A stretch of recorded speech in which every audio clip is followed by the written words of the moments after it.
Welcome to the podcast. Chris Graham and Rod Mullins on a Tuesday. We're going to talk NASCAR. We just saw the other night a thrilling end to the final regular season race. A lot on the line. The regular season championship came down to 1 point. And then we saw a duel at the end of the race between two guys who had to win to get into the playoffs. Right. And wow, just a lot going on there. Rod, man, where do you want to start? There was so much to unpack. I guess we start at the beginning with Bubba Wallace. That's another person that was trying to get into the playoffs, trying to hold on to at least being into the playoffs. A lot of pressure on him this weekend. Michael Jordan was there. I know that he felt the pressure. Came out of it with pole, qualified for the pole, which was great for him, but he just simply couldn't hold it together for the rest of the race and so forth. He led there, started off looking pretty good, but then as the race went on, he just kind of progressed backwards and then got caught up in a wreck later on in the race, and he was just very disappointed about it. I think we saw a difference in Bubba Wallace from the beginning of the season until this past Sunday night when we saw him, and he was, he accepted responsibility for it. It just, it had to fall on somebody, and that's who it fell on. But some of the other people that were involved in this, of course, the winner, Chase Briscoe, I think he kind of surprised everybody. He kind of breathes a little bit of life into this Stewart-Haas team that's going to be closing up shop by the time November rolls around and puts 300 and some employees out of work.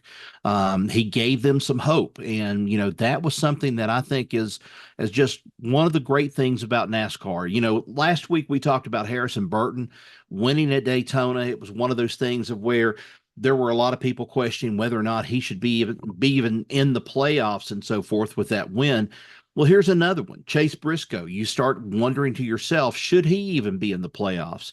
And I'm like, unequivocally, yes, he ought to be in the playoffs because he earned his route in getting there. And considering all the stuff that's going on at Stewart-Haas, and now Carl Haas is walking away with, I think, a charter or two from the old Stewart-Haas team.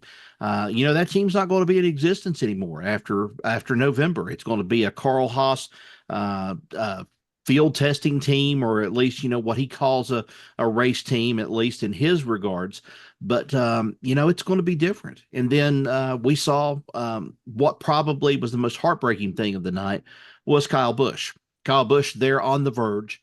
Had came back up through the pack, had done really well. I thought he was racing, I think at one point like 17th, as far down into the 20s as possible, and then coming back into 17th position. And then at one point, I think I stepped out of the room, flipped it back on and looked at it. And my gosh, here he was. He was running in the top 10, and he had a great race, but he obviously just didn't have enough to be able to overtake Chase Briscoe. And he told him that. He said that at the end of it. He said, I had a good car, but not enough to overtake that 14 car. Well, yeah, that's the guy I feel the worst for. Yeah, I agree with you there because he's been running so well the last 2 weeks. Mm-hmm. He was right there at the end with a chance to win the last 2 weeks, and he's running his best. I mean, a guy like that, and like Chase Briscoe and Right. like Harrison Burton, when you're running well at this time of year, all right, yeah, they won their way in, and Yep. some people can say they probably shouldn't be in. But when you're running well, all of a sudden now you're a threat in the playoffs because you just won a race. You've got momentum on your side. Yeah, you do. You have momentum, and that's one thing that Childress Racing hasn't had a whole lot of this year. They haven't had a whole lot of it coming up here until about the past, oh, I don't know, 5 or 6 weeks. And I have to really throw this in here too, the Austin Dillon thing. We're looking at another situation there. Austin Dillon's team has suddenly, they had sprung to life with this race, but I think they've also kind of fell back on some hard times again. He didn't finish as well this past race at Darlington, but he was on the cusp. He had the chance to get into the playoffs, and Richard Childress appealed it one more time. And that kind of opens up another thing of what Richard Childress was talking this past week, and that was, what, you've thrown this whole thing now, sort of like the old term of throwing out the baby with the bathwater. NASCAR has gone and NASCAR has told people, you do whatever you can to win the race. Well, that's what Austin Dillon supposedly did. And that's where he's going to stand firm with that belief. He did what he had to do in order to be able to win that race.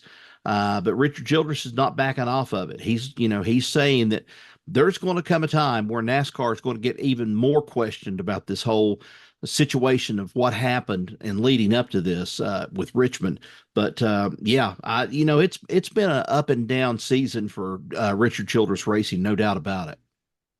Kyle Larson led so much of this race. Rod, Mhm. as I was watching it the other night, I was thinking, man, this is going to be one when you and I talk, we're going to talk about a boring race. Yep. He led for so long in this race. And of course, he was racing for, and the reason he was really running so hard, he's already, of course, got a playoff spot, but he wanted to win that regular season championship. Yeah. And so, things didn't work out for him in that respect, but what was it, 200 and some, 260 some laps or something like that he Yeah. led? 200 and some, almost,